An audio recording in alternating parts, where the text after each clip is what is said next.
کے سوال پہلے موسیٰ سے کیے گئے تھے، اور جس شخص نے ایمان چھوڑ کر اس کے بدلے کفر لیا وہ سیدھے رستے سے بھٹک گیا۔ بہت سے اہل کتاب اپنے دل کی جلن سے یہ چاہتے ہیں کہ ایمان لا چکنے کے بعد تم کو پھر کافر بنا دیں، حالانکہ ان پر حق ظاہر ہو چکا ہے۔ تو تم معاف کر دو اور درگزر کرو یہاں تک کہ خدا اپنا دوسرا حکم بھیجے۔ بے شک خدا ہر بات پر قادر ہے۔ اور نماز ادا کرتے رہو اور زکوٰۃ دیتے رہو، اور جو بھلائی اپنے لیے آگے بھیج رکھو گے اس کو خدا کے ہاں پالو گے۔ کچھ شک نہیں کہ خدا تمہارے سب کاموں کو دیکھ رہا ہے۔ اور یہودی اور عیسائی کہتے ہیں کہ یہودیوں اور عیسائیوں کے سوا کوئی بہشت میں نہیں جانے کا، یہ ان لوگوں کے خیالات باطل ہیں۔ اے پیغمبر ان سے کہہ دو کہ اگر سچے ہو تو دلیل پیش کرو۔ ہاں، جو شخص خدا کے آگے گردن جھکا دے یعنی ایمان لے آئے اور وہ نیکوکار بھی ہو تو اس کا صلہ اس کے پروردگار کے پاس ہے، اور ایسے لوگوں کو قیامت کے دن نہ کسی طرح کا خوف ہوگا اور نہ وہ غمناک ہوں گے۔ اور یہودی کہتے ہیں کہ عیسائی رستے پر نہیں، اور عیسائی کہتے ہیں کہ یہودی رستے پر نہیں، حالانکہ وہ کتاب الہی پڑھتے ہیں۔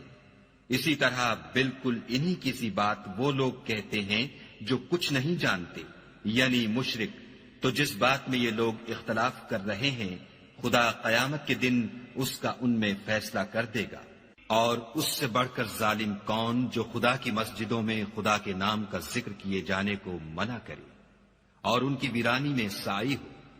ان لوگوں کو کچھ حق نہیں کہ ان میں داخل ہو مگر ڈرتے ہوئے۔ ان کے لیے دنیا میں رسوائی ہے اور آخرت میں بڑا عذاب۔ اور مشرق اور مغرب سب خدا ہی کا ہے، تو جدھر تم رخ کرو ادھر خدا کی ذات ہے۔ بے شک خدا صاحب وسعت اور باخبر ہے۔ اور یہ لوگ اس بات کے قائل ہیں کہ خدا اولاد رکھتا ہے، نہیں، وہ پاک ہے، بلکہ جو کچھ آسمانوں اور زمین میں ہے سب اسی کا ہے، اور سب اس کے فرما بردار ہیں۔ وہی آسمانوں اور زمین کا پیدا کرنے والا ہے۔ جب کوئی کام کرنا چاہتا ہے تو اس کو ارشاد فرما دیتا ہے کہ ہو جا، تو وہ ہو جاتا ہے۔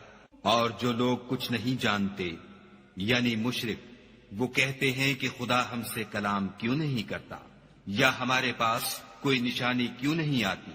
اسی طرح جو لوگ ان سے پہلے تھے وہ بھی انہی کسی باتیں کیا کرتے تھے۔ ان لوگوں کے دل آپس میں ملتے جلتے ہیں۔ جو لوگ صاحب یقین ہیں ان کے سمجھانے کے لیے ہم نے نشانیاں بیان کر دی ہیں۔ اے محمد صلی اللہ علیہ وآلہ وسلم، ہم نے تم کو سچائی کے ساتھ خوشخبری سنانے والا اور ڈرانے والا بنا کر بھیجا ہے، اور اہل دوزخ کے بارے میں تم سے کچھ پرسش نہیں ہوگی، اور تم سے نہ تو یہودی کبھی خوش ہوں گے اور نہ عیسائی، یہاں تک کہ ان کے مذہب کی پیروی اختیار کر لو۔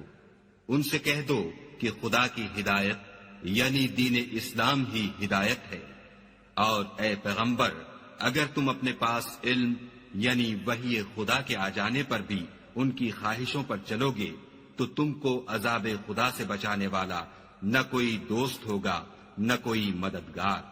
جن لوگوں کو ہم نے کتاب عنایت کی ہے وہ اس کو ایسا پڑھتے ہیں جیسا اس کے پڑھنے کا حق ہے، یہی لوگ اس پر ایمان رکھنے والے ہیں، اور جو اس کو نہیں مانتے وہ خسارہ پانے والے ہیں۔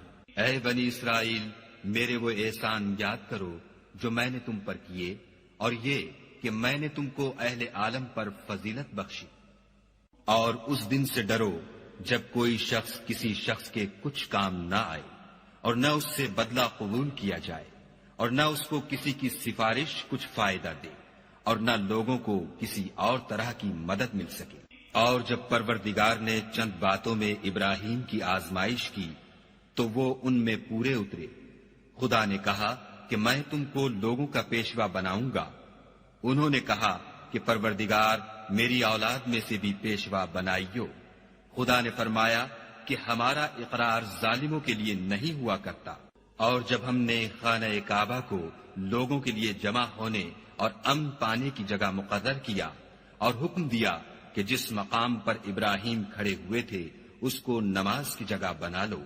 اور ابراہیم اور اسماعیل کو کہا کہ طواف کرنے والوں اور اعتکاف کرنے والوں اور رکوع کرنے والوں اور سجدہ کرنے والوں کے لیے میرے گھر کو پاک صاف رکھا کرو۔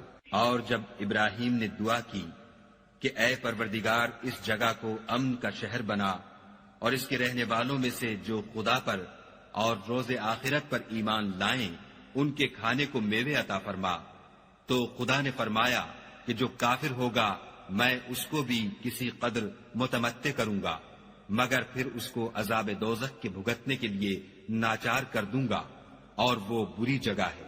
اور جب ابراہیم اور اسماعیل بیت اللہ کی بنیادیں اونچی کر رہے تھے تو دعا کیے جاتے تھے کہ اے ہمارے پروردگار ہم سے یہ خدمت قبول فرما، بے شک تو سننے والا اور جاننے والا ہے۔ اے پروردگار ہم کو اپنا فرما بردار بنائے رکھیو، اور ہماری اولاد میں سے بھی ایک گروہ کو اپنا مطیع